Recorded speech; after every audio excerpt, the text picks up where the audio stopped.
श्री स्वामी समर्थ. आंध्र प्रदेशातील पिठापुरम येथील अप्पलराज यांच्या इथे श्राद्धाचे जेवण होते, म्हणून काही ब्राह्मण जेवणासाठी आले होते. ब्राह्मणांच्या भोजनाची तयारी सुरू असतानाच दुपारी 12 वाजता एक संन्यासी भिक्षेसाठी त्यांच्या दारात आले.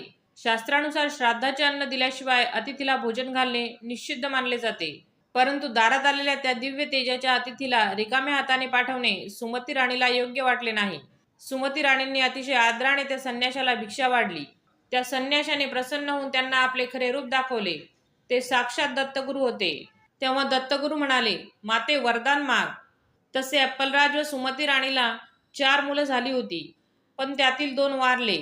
एक अंधळा होता व दुसरा पांगळा. म्हणून सुमती राणी म्हणाल्या, आपल्यासारख्या तेजस्वी मुलाची मी अपेक्षा करते. तेव्हा दत्तगुरू म्हणाले, तुला कुलभूषण, तपस्वी, तेजस्वी, कीर्तिमान असा पुत्र होईल. तो तुमचे दारिद्र्य हरण करेल. हे ऐकून सुमती राणी आनंदी झाली.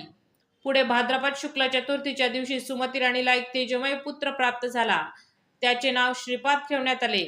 हा बालक 7 वर्षाचा होता तेव्हा त्याची मुंज करण्यात आली. तोपर्यंत हा 4ही वेद म्हणू लागला होता. वयाच्या 16 वर्षापर्यंत ब्राह्मणांना वेदांचे अर्थ सांगत होता. त्यांनी ब्रह्मचारी राहण्याचा निर्णय घेतला.